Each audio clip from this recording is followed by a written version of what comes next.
All right, man, I wrote an interesting article today, and I kind of seen the article the other day. I just didn't get around doing the video that the Pistons may stand pat. It may not make any trades. It might just ride out. They may not be sellers. They are not going to be buyers. And let's talk a little bit about it. And I can believe it to be true. Don't forget to hit that subscribe button, bell icon button, share the video. For more sports, music, entertainment, check my other channel out, Goodfellas Sports TV. That's my main channel. But I do appreciate everybody for tapping in. And one of the reasons why, like, the majority of the teams are over the salary cap, and they're not going to be willing to take on some of the Piston heavier contracts, like Reggie Jackson and Andre Drummond and stuff of that nature. And pretty much what they were saying is that the Andre Drummond trade market has really dried up. And if they were going to trade Andre Drummond this season, it should have been like the first month of the season when he was going dumb crazy. And obviously once Derrick Rose got fully back healthy and Blake got fully healthy and Reggie get fully healthy, it's going to minimize what he do. First, he was showcasing getting 20-20s, and the offense was pretty much going more through him. And I believe it would have been more easier to get Drummond off. But now they should have traded him last year. Now with him having that option year and him believing he's going to get a lot of money on free agency, it may be a situation where they lose Andre Drummond for nothing, you know. So, I mean, it is what it is. You know, obviously you look at Boston, who would need him. You look at, you know, when New Orleans take them, they in rebuild mode, but they trade Lonzo Ball and they trying to trade Jrue Holiday. Could you slide Andre down there to New Orleans to get Lonzo or Jrue Holiday or something back of that nature? But, you know, if they do stand pat, I mean, it is what it is. You know, then, you know, good things do happen. You know, if you don't bring Drummond back, you get about $30 million off the cap. You don't bring Reggie back, you get $18 million off the cap. So, and you know, you clear about almost $50 million in cap room.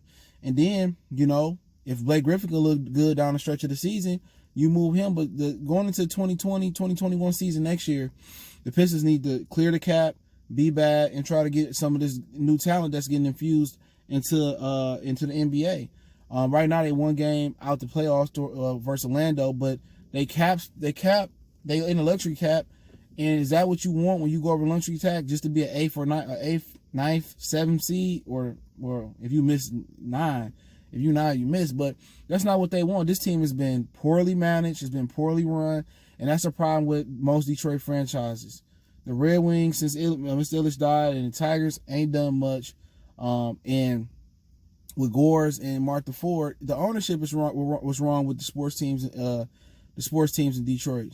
And that's where it started at. The people that run it, the people that make it happen, the people that just, you know, prosper. They just profiting off our misery, man. And like I said about Andre, I mean, either you're gonna build around him, build with him, you're gonna have to pay him or not, or you want to let him hit the market, see if he can get, so you don't overpay him.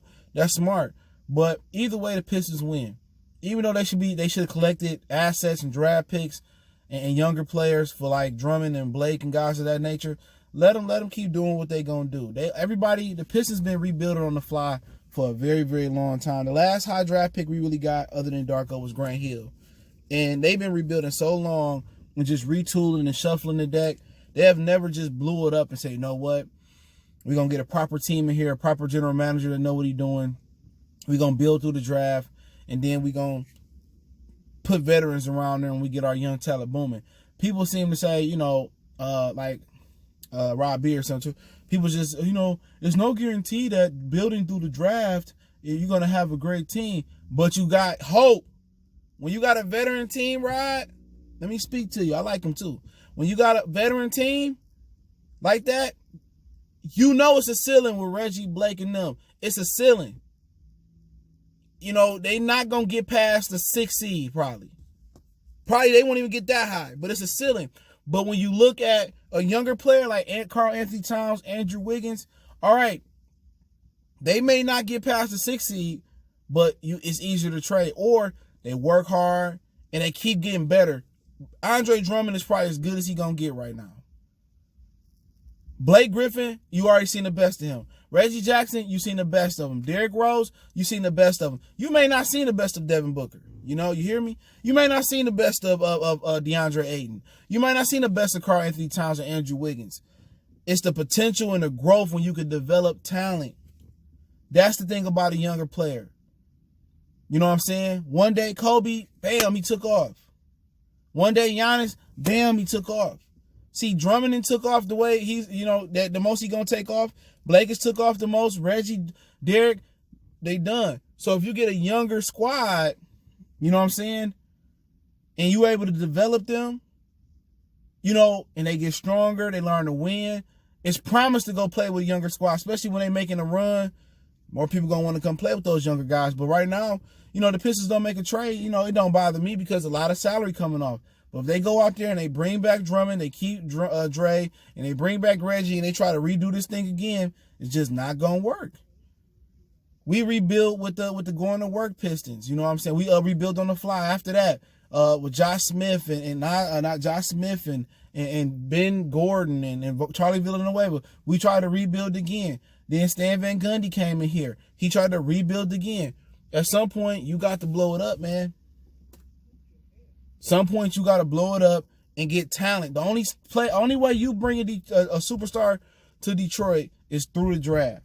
Either the best way to do that is be bad. Hopefully, you win the lottery. Hope you get a top pick and you develop.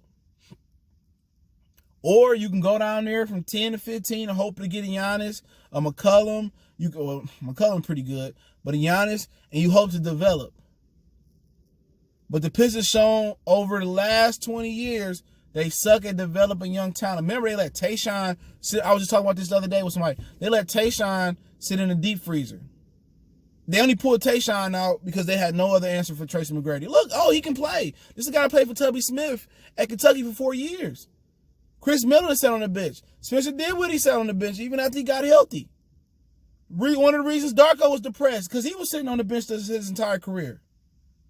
The Pistons have a hard time developing young talent, no matter if it's Joe Dumars, no matter if it's Stan Van Gundy, or if it's whoever run the Pistons now, Stefanowski, whoever, Malik Rose. The Pistons forever don't develop talent. They come here, they leave here, they do well like Flalo did for a minute. They do well like Middleton doing it in Milwaukee for a minute. For now, they do well like Spencer Dinwiddie doing. They have talent on the bench that they find. They just lack. They lack development. So when you lack developing like hidden gems, then you got to go up top of the draft and get somebody good. You know what I'm saying?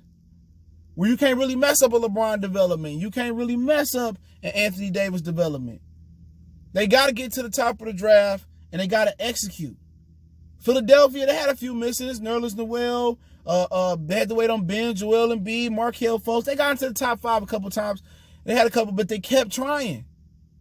And one of the best blessings for Philadelphia was that they bad luck ended up helping them. Because Joel Embiid was hurt, Ben Simmons was hurt, sat out a year, but they kept getting back to the top of the draft, and they kept getting that top talent. So the Pistons got to be like, ain't nobody come to the game no way.